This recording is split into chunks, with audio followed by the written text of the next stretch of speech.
안녕하세요. 9월 28일 수요일 말드라에 오신 여러분들을 환영하고 축복합니다. 오늘은 희망넷 캠프 마지막 날입니다. 우리 교단에 속한 30, 40대 목사님들이 온전히 회복되어 사명 잘 감당하도록 많은 성도님들이 후원해 주시고 기도해 주셨어요. 그런데 이것이 단순히 젊은 목회자들이 희망임을 잊지 않도록 격려해 주시는 것을 넘어서 분에 넘칠 정도의 섬김을 받아 그저 황송할 따름입니다. 이 말드라 들으시는 분들 중에도 여러 모양으로 섬겨주신 분들이 계신데요. 참으로 감사드립니다.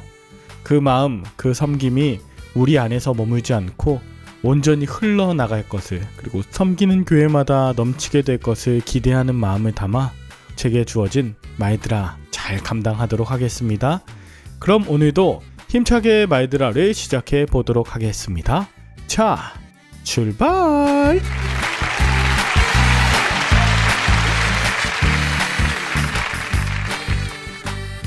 오늘은 마가복음 5장입니다. 본문 1절에 보면 예수께서 바다 건너편 거라사 지방으로 가시게 되는데요.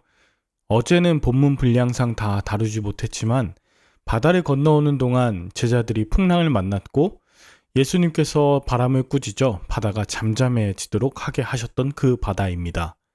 예수님이 함께 하실 때 문제가 우리를 지배할 수 없고 사명을 감당하는 데 있는 수많은 풍랑과 문제들이 오히려 간증되게 하심을 기억해야 할 것입니다. 그렇게 풍랑을 뚫고 도착한 거라사 지방에 가신 이유도 결코 온전하고 편한 상황을 맞이하기 위함은 아니었습니다. 거라사 지방에 도착하자마자 귀신 들린 자가 예수님 앞에 나와 그 사역을 어렵게 하는 것처럼 보이기 때문입니다. 그러나 어둠의 권세는 결코 생명에 비치신 주님을 꺼트릴 수 없었습니다. 그 지역의 사람들이 귀신 들린 자를 제압하기 위해 고랑과 쇠사슬로 결박한 것으로는 그 사람을 낫게 할 수도 온전케 할 수도 없었는데 예수님은 그런 상황 중에도 귀신 들린 한 영혼에게 집중하며 대화하십니다.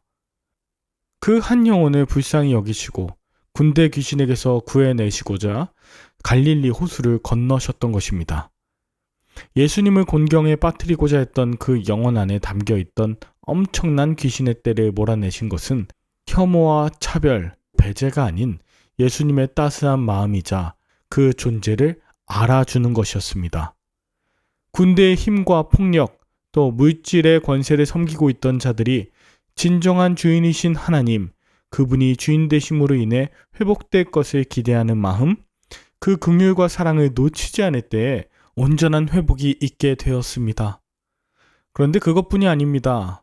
오늘 예수님이 회당장 딸을 고치러 가시는 길에 12해를 앓던 여자가 그분 옷에 손을 대자 곧 치유함을 받았습니다. 그녀의 믿음이 그녀를 구했다고 나오는데요. 예수님이 이 여인을 고치시는 중에 회당장의 딸이 죽었다는 소식이 들리고 예수님은 다시 회당장의 집으로 가게 되십니다. 이미 소녀는 죽어 있었고 많은 사람들이 원망을 하기 시작합니다. 그러나 예수님은 그 소녀에게 다가가 소녀가 알아들을 수 있는 아람어로 달리다쿰, 소녀야 일어나라 하시니 소녀가 곧 일어나 걸었고 많은 사람들이 놀라게 되었습니다. 우리도 복음 사역을 감당하고 할 때 생각지도 않게 도움을 요청하는 자들을 만날 때가 있습니다. 내가 생각하던 때와 장소, 순서가 아님에도 불구하고 발생하는 다양한 일들 앞에 당황하거나 감정 조절이 되지 않을 때도 있습니다. 안 그래도 해야 하는 일이 많은데 중간에 12해를 혈루증 앓은 여인을 만났을 때 예수님의 마음이 어땠을까요? 또 여러분들은 그럴 때 어떻게 반응하십니까? 좋은 마음으로 사역을 하려다가 물리적으로 해결할 수 없는 일들이 생겼을 때 쏟아지는 비난을 경험하신 적이 있으십니까? 회당장의 딸이 죽었다며 모든 책임을 나에게 돌리며 원망하는 자들의 음성을 들으신 적이 있으십니까? 여러분 두려워하지 말고 믿기만 하라고 하시는 음성을 들으십시오. 죽은 것처럼 살던 여인을 살리시고 죽은 소녀 역시 살려주실 것입니다. 예수님은 하나님 나라 복음을 위하여 결코 가던 길을 포기하지 않으시고 모든 것을 합력하여 선을 이루실 것입니다. 저는 오늘 본문을 보면서 제 안에 철저하게 가능성이 없음을 다시 한번 기억하게 되었습니다. 제가 만약 거라사 귀신 들린 자를 만났다면 얼마나 마음이 상했을까? 또 회당장의 딸을 고치러 가는 상황에 허락도 없이 12회를 혈루증으로 앓고 있던 여자가 옷을 잡아서 가뜩이나 바쁜데 그 일이 지체되고 또 딸이 죽고 많은 사람의 원망을 듣는다면 나는 어떠할까? 저는 정말로 속상하거나 아니면 소위 말하는 멘붕이 오거나 아니면 공황 증세를 경험할 수도 있을 것 같습니다. 오늘 본문에 보면 여인의 믿음이 그녀를 구했다고 했는데 사실 그 믿음은 그 여인의 것이 아니었습니다.